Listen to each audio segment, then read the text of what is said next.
नमस्कार। क्या आप जानते हैं कि आपके वॉलेट में रखा वो 10 डिजिट अल्फान्यूमेरिक कार्ड सिर्फ एक आईडी प्रूफ नहीं, बल्कि भारत की इकोनॉमी में आपका सबसे पावरफुल फाइनेंशियल पासपोर्ट है। ये वो मास्टर की है जो आपकी हर आर्थिक गतिविधि को देश की फिस्कल हेल्थ से जोड़ती है। आज हम बात करेंगे परमानेंट अकाउंट नंबर यानी पैन के बारे में। 1972 के manual general index register system से लेकर 2025 के एडवांस्ड पैन 2.0 तक ये नंबर भारत के फिस्कल इंफ्रास्ट्रक्चर का सेंट्रल नर्वस सिस्टम बन चुका है। इनकम टैक्स एक्ट 1961 के सेक्शन 139A के तहत ये सिर्फ टैक्स भरने का साधन नहीं, बल्कि एक सोफिस्टिकेटेड टूल है जो आपकी हर फाइनेंशियल मूवमेंट को सिक्योर, ट्रांसपेरेंट और ट्रैकेबल बनाता है। ये 10 डिजिट कोड कोई रैंडम नंबर नहीं है, बल्कि इसमें आपकी पहचान का डीएनए छुपा है।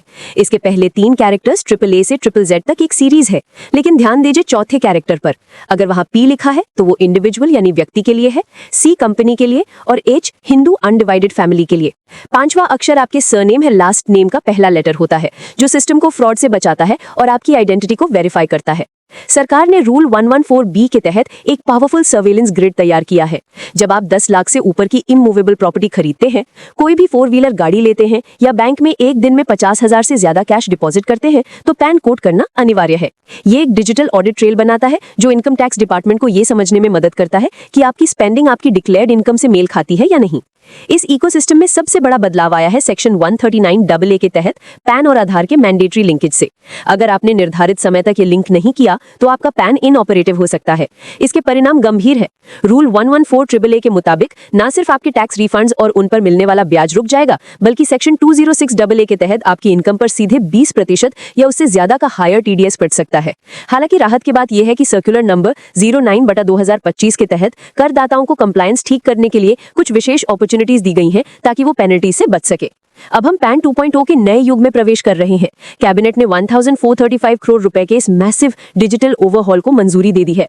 इसमें डायनामिक क्यूआर कोड्स होंगे जो रियल टाइम वेरिफिकेशन करेंगे और एक यूनिफाइड पोर्टल होगा जो टैक्स पेयर सर्विसेज को सीमलेस बनाएगा। ये अब सिर्फ एक नंबर नहीं, बल्कि बिजनेसेस के लिए एक कॉमन बिजनेस आइडेंटिफायर बनने जा रहा है जो ईज ऑफ डूइंग बिजनेस को नई ऊंचाइयों पर ले जाएगा।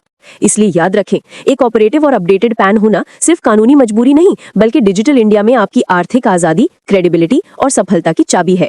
ये कंप्लायंस आपके फाइनेंशियल फ्यूचर को सुरक्षित करता है और आपको ब्लैक इकोनॉमी के खतरों से दूर रखता है। निष्कर्ष में पैन एक सोफिस्टिकेटेड इंस्ट्रूमेंट है जो देश की फिस्कल कैपेसिटी को मजबूत करता है। जनरल इंडेक्स रजिस्टर की पुरानी यादों से निकलकर आज एक डायनामिक और बायोमेट्रिक बैक्ड आइडेंटिटी बन चुका है। इस बदलते और डेवलप होते फाइनेंशियल इकोसिस्टम में नियमावली का पालन और आपकी जागरूकता ही आपकी सबसे बड़ी संपत्ति है।